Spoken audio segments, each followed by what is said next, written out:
வணக்கம். நம்மளோட எதிர்காலத்தை தீர்மானிக்கிறது யாரு? விதி தீர்மானிக்குதா? இல்ல வேற ஏதாவது சக்தியா? இல்லவே இல்ல.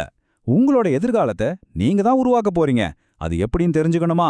வாங்க, அத பத்தி தான் இப்போ விளக்கமா பார்க்க போறோம். நம்ம எதிர்காலத்தை நாமளே உருவாக்குற இந்த பயணத்தை இப்பவே ஆரம்பிக்கலாம். உங்ககிட்ட ஒரு நேரடியான கேள்வி. நீங்க இன்னும் உங்க கடந்த காலத்துல சிக்கி தவிச்சுக்கிட்டு இருக்கீங்களா?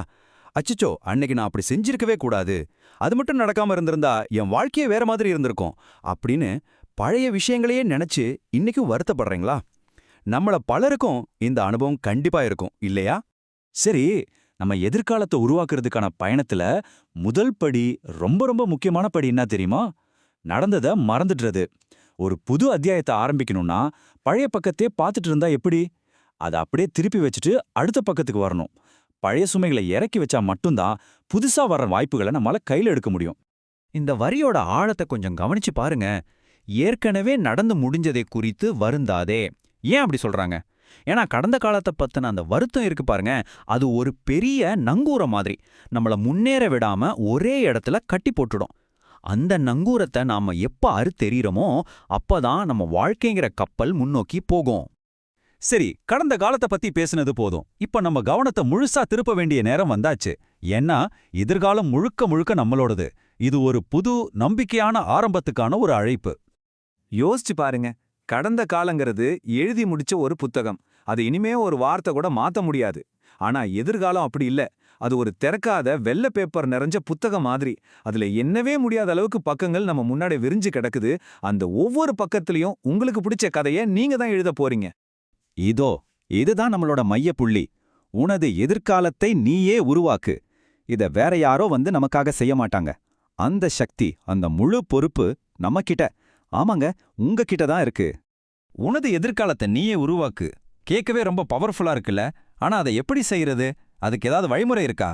பதில் ரொம்ப சிம்பிள். எல்லாமே நம்மளோட எண்ணங்களோட சக்தியில இருந்து தான் ஆரம்பிக்குது. இந்த உருவாக்குற செயல்முறைக்கு 4 படிதான். முதல்ல நம்ம மனசுல ஒரு எண்ணம் விதையா விழும். அந்த விதை அப்புறமா சொல்லா முளைவிடும். அதுவே வளர்ந்து ஒரு செயலாகும். கடைசியா அந்த செயல் விளைவுங்கிற கனிய கொடுக்கும். சொல்லப்போனா இது ஒரு பிரபஞ்ச விதி மாதிரி. நம்ம ஒவ்வொரு எண்ணத்துக்கும் சொல்லுக்கும் செயலுக்கும் தகுந்த ஒரு பலன் கண்டிப்பா உண்டு. நம்ம முன்னாடி எப்பவுமே ரெண்டு பாதை தான் இருக்கும். நம்ம இதுல எந்த பாதையை தேர்ந்தெடுக்கிறோம் அப்படிங்கறத பொறுத்து தான் நம்ம வாழ்க்கையே அமைய போகுது. இது ரொம்ப ரொம்ப முக்கியமான ஒரு தேர்வு.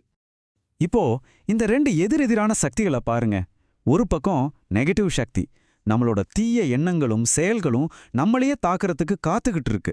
இன்னொரு பக்கம் பாசிட்டிவ் சக்தி, நம்மளோட நல்ல எண்ணங்களும் செயல்களும் நமக்கு ஒரு கவசம் மாதிரி நம்மளை பாதுகாக்க காத்துக்கிட்டு இருக்கு. தேர்வு நம்மக்கிட்ட தான் இருக்கு. நம்ம மனசுக்குள்ள என்ன நடக்குதோ அதுதான் வெளியில நம்ம வாழ்க்கையிலையும் நடக்கும். இந்த உவமை எவ்வளவு பவர்ஃபுல்லா இருக்கு பாருங்க.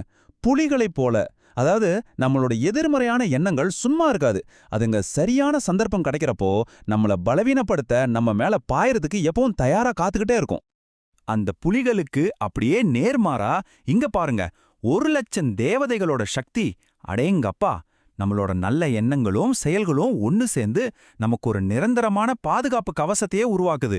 அது எவ்ளோ பெரிய சக்தி வாய்ந்த பாதுகாப்புன்னு கொஞ்சம் கற்பனை பண்ணி பாருங்களேன். சரி, இவ்வளவு நேரம் நாம நிறைய விஷயம் பார்த்தோம். இதோட சாராம்சம் என்ன? நம்ம வாழ்க்கைக்கு ஒரு வழிகாட்டியா நம்ம எதை எப்போ ஞாபகத்துல வச்சுக்கணும்? இதுதாங்க அந்த ஊக்கம் கொடுக்கிற நம்பிக்கை. நம்ம எதிர்காலத்தை விதி எழுதல, அதை நம்ம கைகள் தான் உருவாக்குதுங்கிற உண்மையை மட்டும் ஒருபோதும் மறக்காதீங்க. இந்த நம்பிக்கை தான் ஒவ்வொரு நாளும் நம்மள முன்னாடி கொண்டு போற ஒரு பெரிய உந்து சக்தி. கடைசியா இந்த ஒரு கேள்வியோட நான் முடிச்சுக்கிறேன்.